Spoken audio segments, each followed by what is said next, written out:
नमस्कार साथियों, टी4 टीचर के यूट्यूब चैनल पर आप सभी का हार्दिक स्वागत है। आज के इस वीडियो में हम गणित प्रैक्टिस क्लास, जिसमें शाम को 7 बजे हम प्रतिदिन गणित के 11 महत्वपूर्ण सवालों को हल करते हैं और आज का यह वीडियो नंबर हमारा 42वां है। तो चलिए आज के इस वीडियो को शुरू करते हैं। वीडियो अच्छा लगे तो वीडियो को लाइक करें, शेयर करें और अभी तक चैनल पर नए हो तो चैनल को सब्सक्राइब कर लीजिए ताकि ऐसे नए वीडियो आपको मिल सके।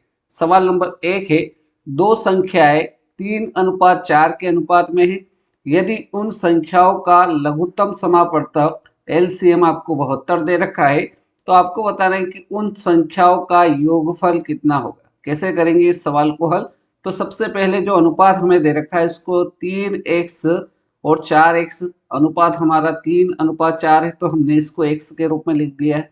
यहाँ पर सवाल में हमको एलसीएम कितना दे रखा है? 72 दे रखा है और हमारे पास जो संख्या 3 और 4 है तो 3 और 4 का एलसीएम कितना आएगा?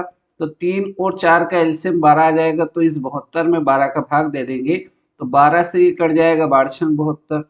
तो ये जो 6 आया है इसका इस मान को हमने 3x में रखना है। तो 3x में x का मान रखेंगे तो ये हो जाएगा 3 × 6। तो यहाँ से ये मान कितना हो जाएगा? 6×3 = 18।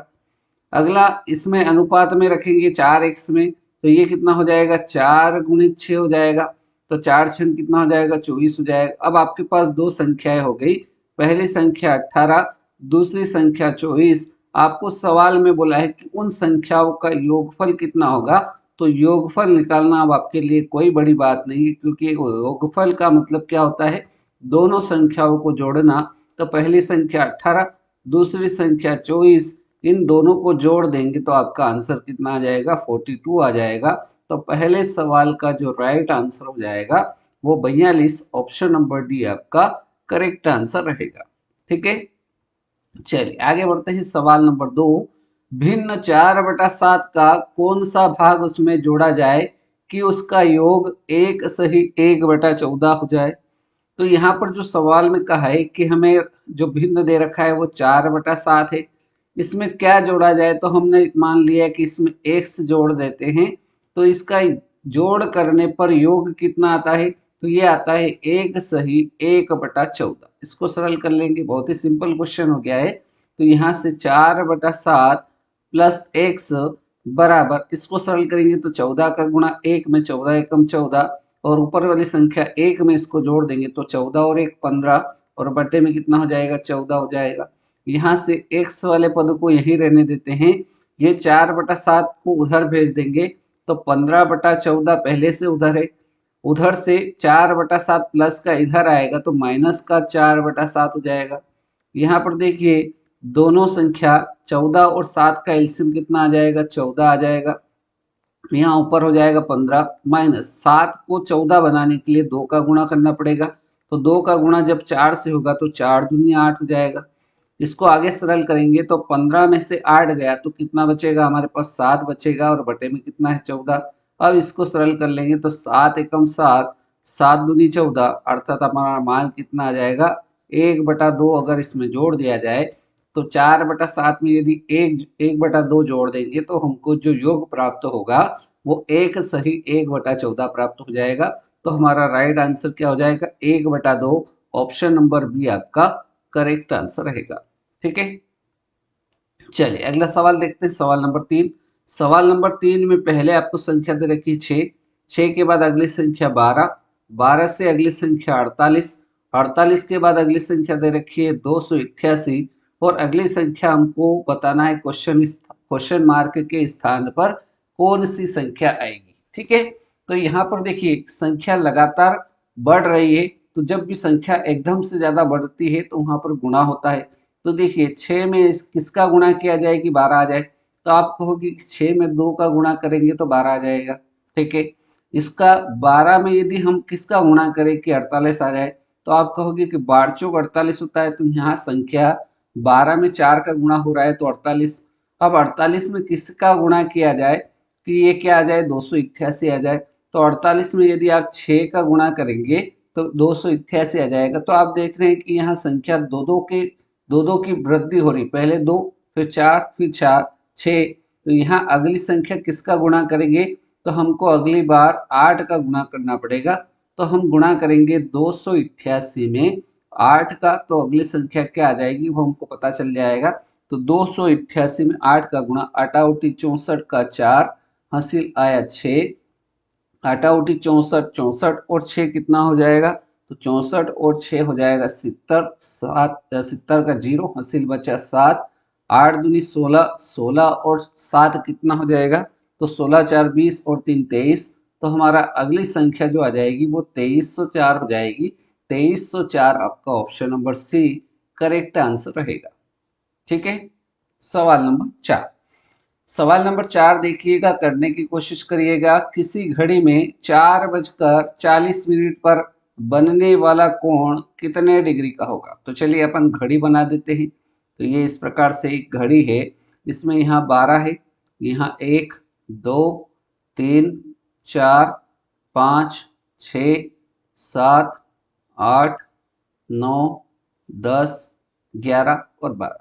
तो यहाँ पर 4:40, 4:40 मतलब ये कांटा छोटा घंटे वाला कांटा 4 पर, और 40 का मतलब ये 8 पर होगा।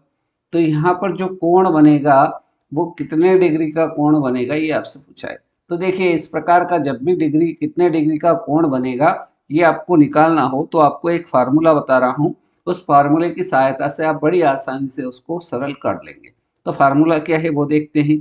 तो फार्मूला है 30 गुणित एच, 30 गुणित H minus 11/2 into M.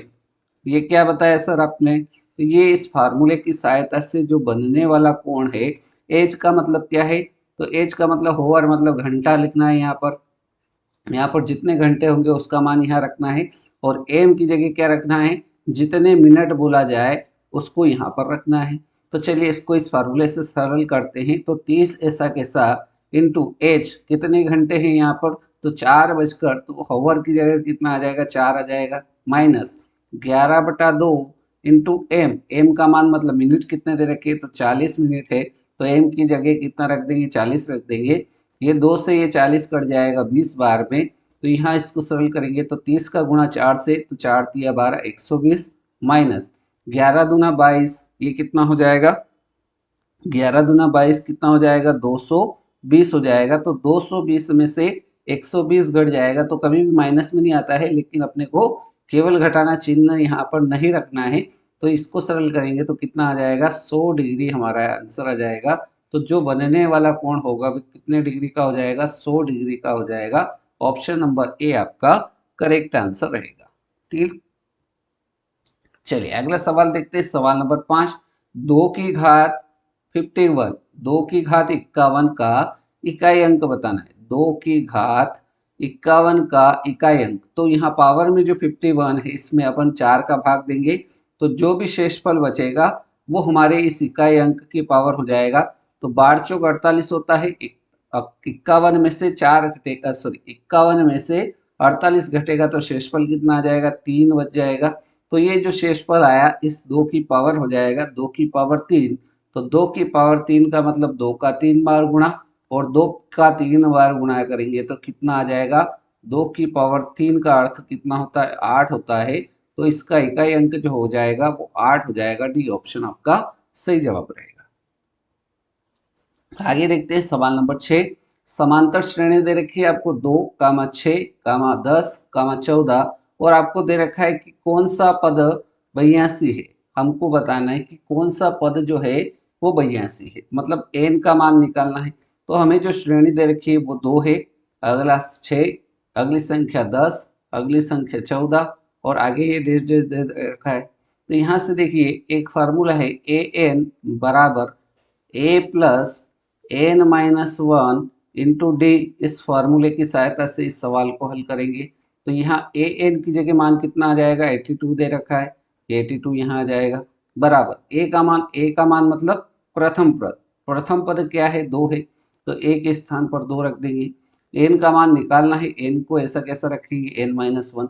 D, d का मतलब सार्वंतर होता है, तो सार्वंतर को निकालते कैसे है, तो दूसरा पद जो होता है, दूसरा पद यहाँ पर 6 है, 6 में से पहले पद को हटाएंगे तो सार्वंतर, दूसरे पद में से पहला पद घटाएंगे तो दूसरा पद 6, इसमें से घटाना है पहला पद 2, तो 6 में से 2 गया तो कितना बचा, 4 बचा, अर्थात डी का मान कितना हो गया, 4 हो गया, तो डी के स्थान पर रख देंगे 4। अब इसको सरल कर लेंगे तो ये हो जाएगा 82 बराबर 2 ऐसा कैसा प्लस इस 4 का गुणा इस पूरे कोष्टक में होगा तो 4 का पहले n से तो 4n माइनस 4 का गुणा 1 से तो 4 एकम 4।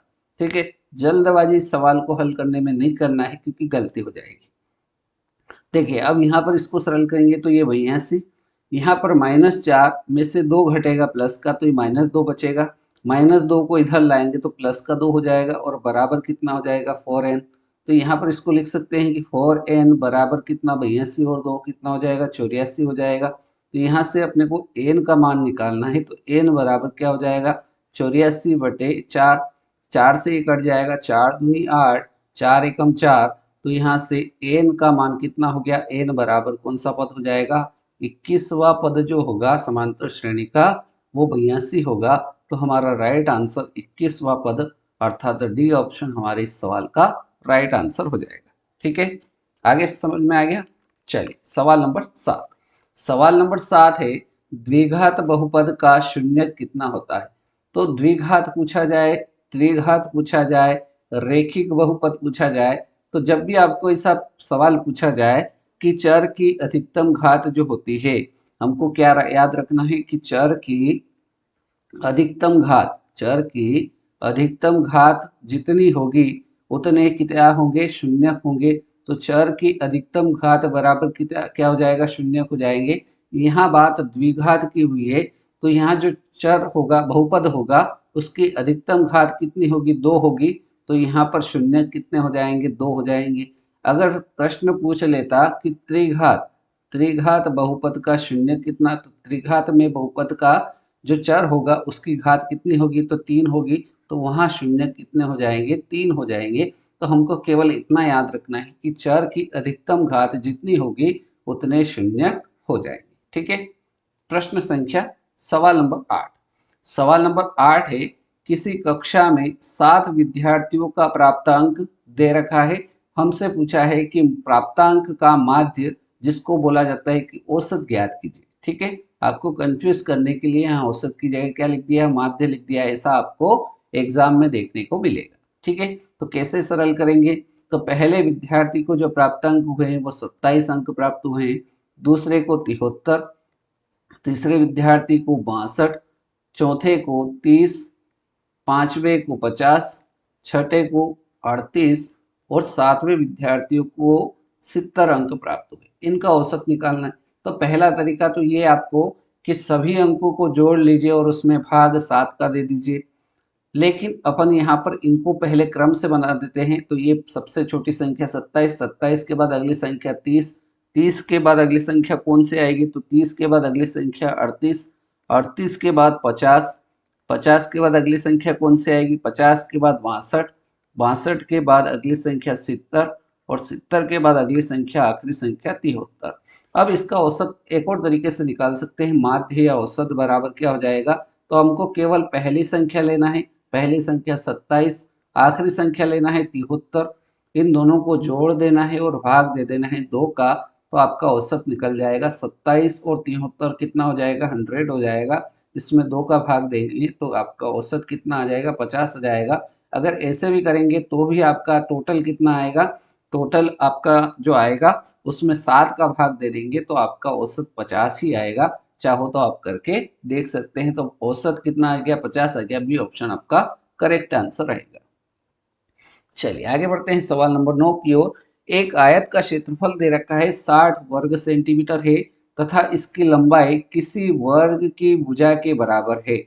तदनुसार वर्ग का परिमाप ज्ञात करने का बोला है और हमें आयत की चौड़ाई 5 सेंटीमीटर दे रखी है। तो सबसे पहला काम जो हमें दे रखा है उसको लिख लीजिए। तो आयत का क्षेत्रफल दे रखा है, आयत का क्षेत्रफल दे रखा है हमें, और हम जानते हैं कि आयत के क्षेत्रफल का सूत्र क्या होता है, लंबाई गुणित चौड़ाई, ये इसका सूत्र होता है। क्षेत्रफल हमारे पास 60 दे रखा है, लंबाई हमको नी दे रखी है, तो लंबाई यहाँ से हम निकाल लेंगे। ठीक है, चौड़ाई इसने दे रखी है कि आयत की चौड़ाई 5 सेंटीमीटर, तो यहाँ चौड़ाई की जगह 5 रख देंगे, तो यहाँ से आपकी लंबाई कितनी निकल जाएगी, लंबाई को यही रहने देंगे और ये गुणा में 5 है, इसको 60 के बटे में पहुंचा देंगे, तो ये 60/5 हो जाएगा।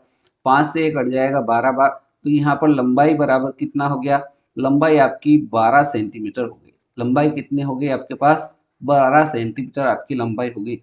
अब आपको बोला है कि वर्ग का परिमाप ज्ञात कीजिए। वर्ग का परिमाप ज्ञात करने का बोला है। वर्ग का क्या बनाना है, अपने को परिमाप ज्ञात करना है। और वर्ग का परिमाप बराबर क्या होता है, 4 गुणित भुजा होता है। 4 गुणित भुजा होता है। तो यहाँ देखिए ध्यान से प्रश्न को अगर आप पढ़ोगे तो इसकी लंबाई किसी वर्ग की भुजा के बराबर है। तो यहाँ भुजा बराबर ये जो लंबाई आई है, इस ये जो रहेगी ये इसका मान क्या होगा, 12 के बराबर होगा। तो यहाँ पर मान रख देंगे 4 गुणित भुजा का मान कितना, 12। तो 12 चौक कितना हो जाएगा, 48। और परिमाप है इसलिए इसकी इकाई सेंटीमीटर आ जाएगी। तो वर्ग का जो परिमाप होगा वो कितना हो जाएगा, 48 सेंटीमीटर हो जाएगा। ऑप्शन नंबर सी आपका सवाल नंबर 9 का बिल्कुल करेक्ट आंसर रहेगा। क्लियर। चलिए आगे बढ़ते हैं। सवाल नंबर 10, 4% वार्षिक ब्याज की दर से 500 रुपए का 2 वर्ष में चक्रवृद्धि ब्याज कितना होगा। तो सबसे पहले यहाँ पर अपने को मिश्र धन निकालना पड़ेगा। मिश्र धन के लिए सूत्र है ए बराबर p into 1 plus r upon 100 की पावर एन। इस फार्मूले की सहायता से सबसे पहले हम मिश्र धन निकालेंगे।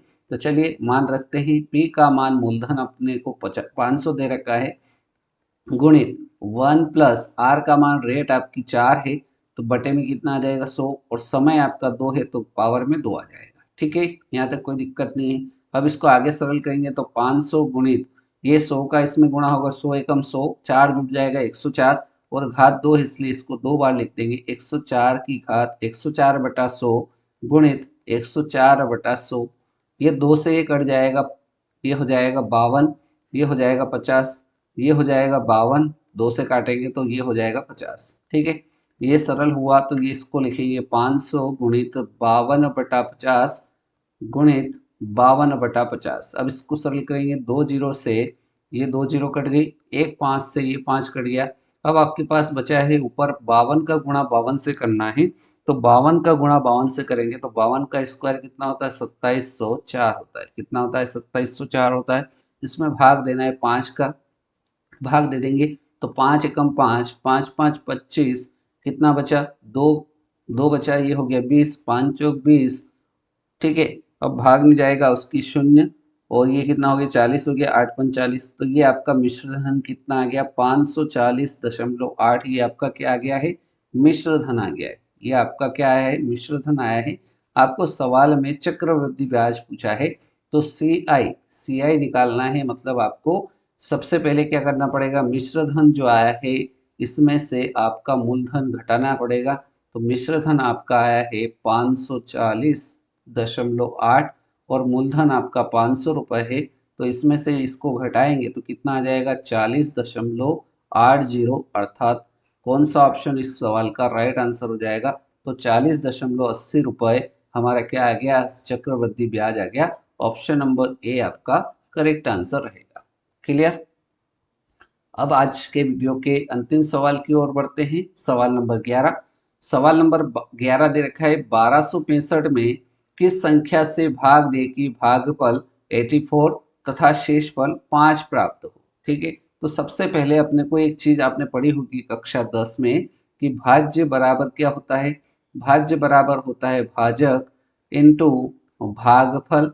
भाज्य बराबर क्या होता है, भाजक गुणित भागफल धन शेषफल के बराबर होता है। ठीक है, तो यहाँ पर इसके सहायता से हम इस सवाल को बड़ी आसानी से सरल कर लेंगे। तो भाज्य हमको दे रखा है 1265, तो यहाँ रखेंगे 1265। हमको क्या निकालना है, भाजक निकालना है। तो भाजक को हम x मान लेते हैं, गुणित भागफल आपको 84 प्राप्त हो रहा है, शेषफल आपको 5 प्राप्त हो रहा है। अब इस सवाल को आपको सरल करने में कोई दिक्कत नहीं होगी। एक गलती आप यहाँ मत कर लेना है कि पहले इसको आप जोड़ लो, ये गलती आपको नहीं करना है। पहले इस 5 को आपको उधर भेजना है। तो यहाँ पर 1265, ये 5 उधर चला जाएगा तो माइनस का हो जाएगा, बराबर ये ऐसा कैसा 84 का गुणा x से। ठीक है, ये हो जाएगा 1260 बराबर 84 गुणित x। तो यहाँ से आपको x बराबर कितना हो जाएगा, 1260 और बटे में 84 आ जाएगा।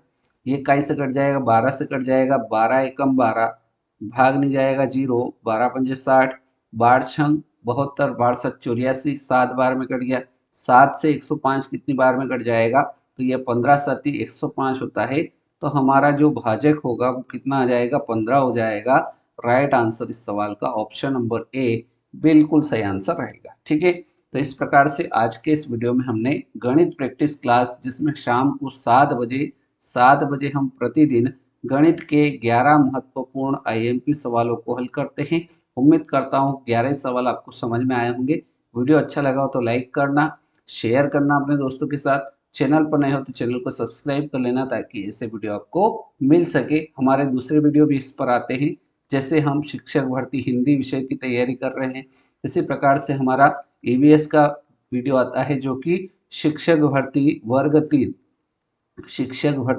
3 से संबंधित है। इसी प्रकार से आने वाले समय पर हमारे इस चैनल पर बाल विकास के वीडियो भी आने वाले हैं। तो इन सभी वीडियो को प्राप्त अगर आपको करना है तो आपको क्या करना है, हमारे ग्रुप को ज्वाइन करना है। उसका नंबर दे रखा हूँ 8827302459। इस नंबर पर आप मैसेज कर सकते हैं। इसकी लिंक आपको मैं वीडियो के डिस्क्रिप्शन में भी दे दूंगा, ताकि आप वहां से भी इस ग्रुप को ज्वाइन कर सकते हैं। तो चलिए आज के इस वीडियो में इतना ही। अगले वीडियो में मिलते हैं नए सवालों के साथ, नए प्रश्नों के साथ। तब तक के लिए जय हिंद, जय भारत, वंदे मातरम।